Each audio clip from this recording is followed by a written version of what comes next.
Hi, welcome back. It's been about a week since I've visited with you. Today we're going to talk about more about spiritual self-esteem.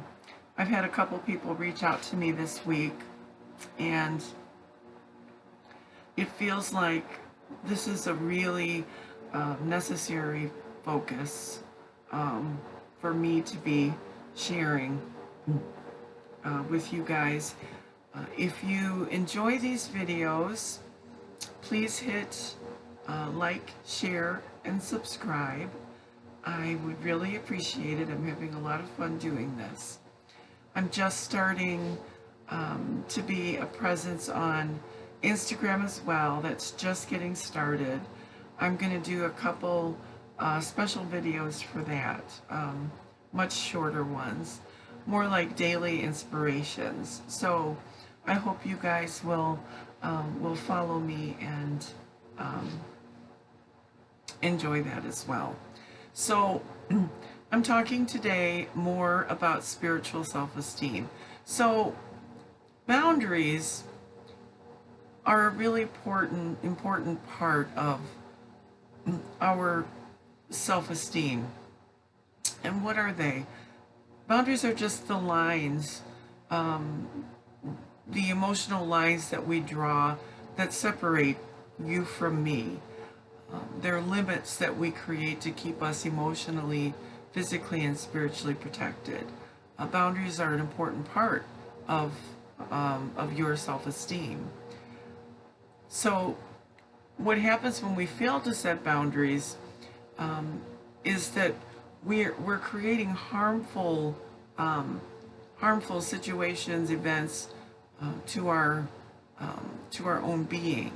So they're imperative for developing and maintaining healthy, mindful relationships. So what are your limits? How do you want to be treated? Write it down. Think about it. This is important. What treatment makes you feel most loved? And what treatment causes you to feel the opposite of that? It's important for you to be able to know it so that you can claim it. So before we implement changes to self-esteem, we've got to think about how we feel about ourselves. Do you have self-respect? Do you feel worthy of being loved? Do you feel worthy of being successful, of living your best life? Are you ready to take the responsibility of defining who you are and what your values are, rather than allowing other people to do that for you by their treatment of you? So think about the times that you felt uncomfortable by how others were treating you. Were you strong enough to push back and stand in your own truth? Or did you feel less than, or not heard, or not respected, defensive? Did you assert your boundaries? Or did you turn that mistreatment inward by feeling hurt, defensive, or guilty? Having poor boundaries makes us derive our sense of self from other people and outside events, and really takes away our own personal empowerment for the boundaries that we are attempting to create. So boundaries are simply our understanding of what feels comfortable for us and what doesn't.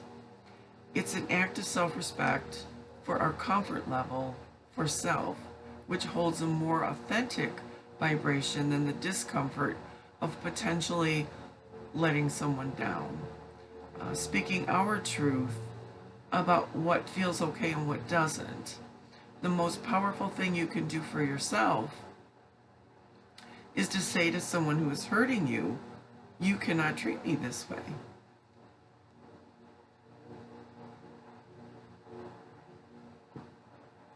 So how do we establish healthy boundaries? For our purposes, I'm going to talk about spiritual protection. Strengthening our relationship with spirit helps to ground us and protect us in the challenging task of strengthening our self-esteem. It's not that we stop having relationships with people or opening ourselves up to new relationships. It's that we don't confuse connection and vulnerability with poor boundaries. You know, thinking like if we share or listen to private details about ourselves or others, we will feel more connected and cared for. It's okay when it's someone that you know, someone who you're comfortable with, someone who you trust, but I am advising against allowing yourself to take on the oversharing, overwhelming, endless chatter of people that you've just met. Write this down. Write this down. Oversharing personal information is only appropriate for close relationships. Now, I'm not talking about in the arena of like counseling or trying to help a friend. I'm talking about allowing people we've just met to overwhelm our energy with the horrible things that have happened to them and all the reasons for their unhappiness. That is not vulnerability. It's a violation of your boundaries. Have you ever walked away from an encounter like that, feeling drained, feeling out of sorts, feeling, having a headache? Well, there's a reason for that. It's extremely draining. And I've had two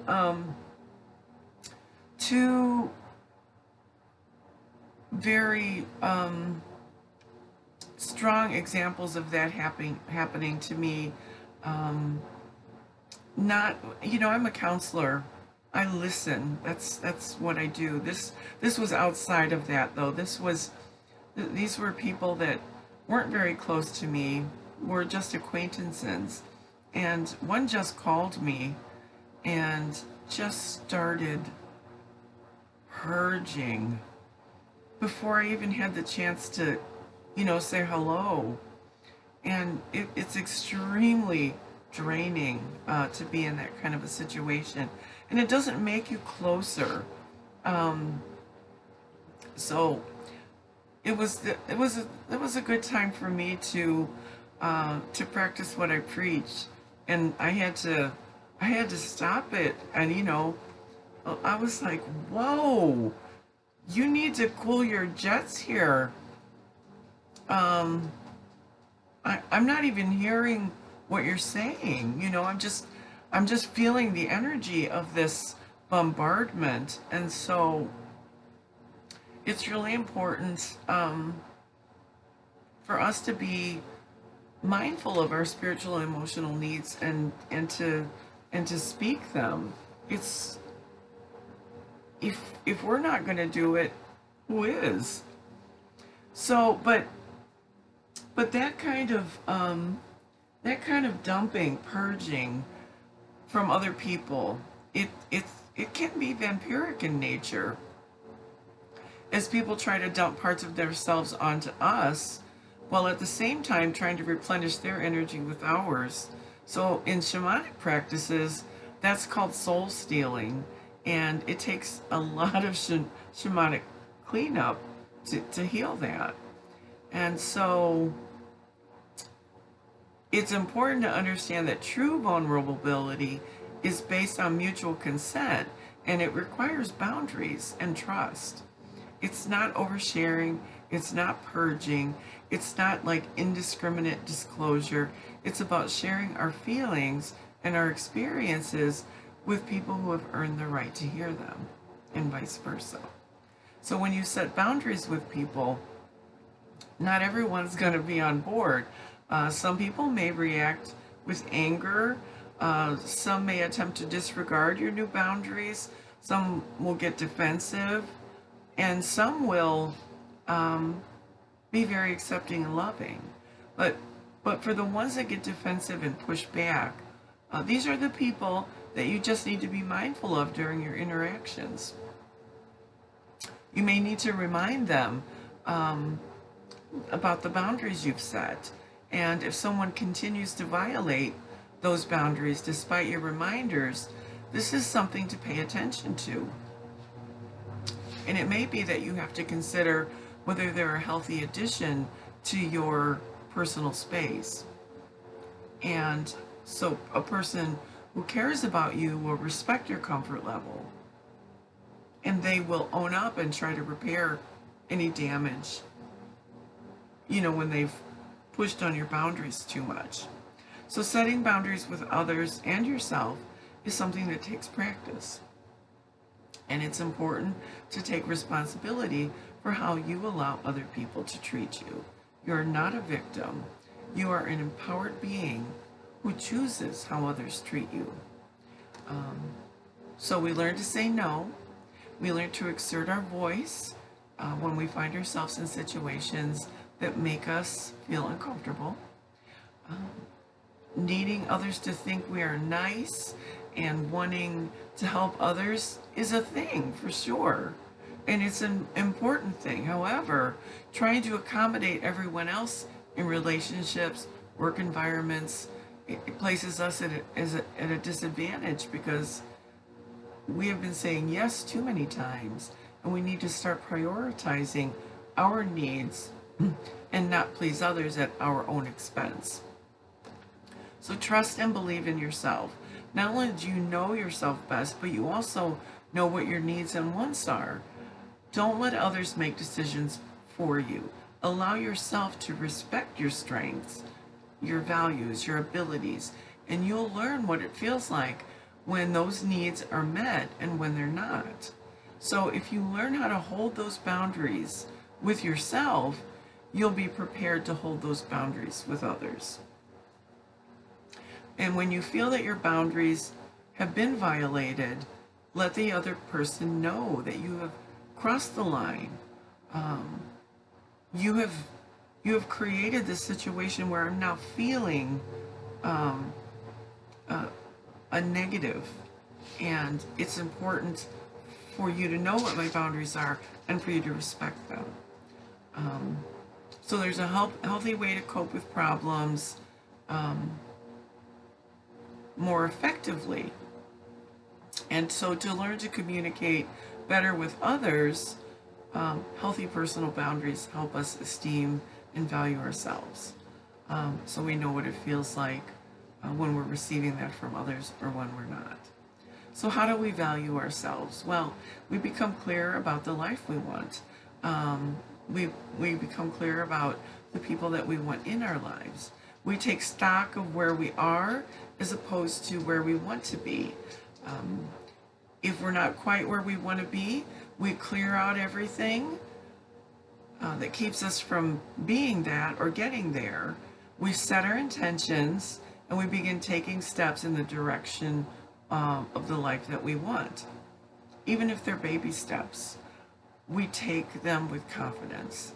This is how we learn to trust ourselves. Meditation, prayer, connecting with higher source, being mindful of our spiritual and emotional needs, like we spoke about that a moment ago. But knowing that we're worthy of our very best lives, taking time each day to tend to our spiritual needs, and paying attention to the things that we want to manifest, allowing what we want to take up more and more room inside of us. Self-esteem. Most people determine their worth based upon what other people think of them. We seek approval and validation from others and their opinions, because our opinions of ourselves, they aren't that high. Our self-esteem can't really find and form a solid base when we're looking outside of ourselves for the validation and the esteem that actually belongs within us. And so it's really important for us to understand our competence and our abilities. and the innate love that resides inside of us that we've kind of lost track of because, let's face it, the society isn't, it's not an important thing. It's not something that we teach in school. There's no manual that, that comes with us when we're born about all of the beautiful gifts that we come with. And because they aren't prioritized in this society, we tend not to discover them until we get to a breaking point in our lives. And so developing self-esteem, spiritual self-esteem, really begins with our determination to begin feeling good about ourselves again. So self-criticism, I feel, is the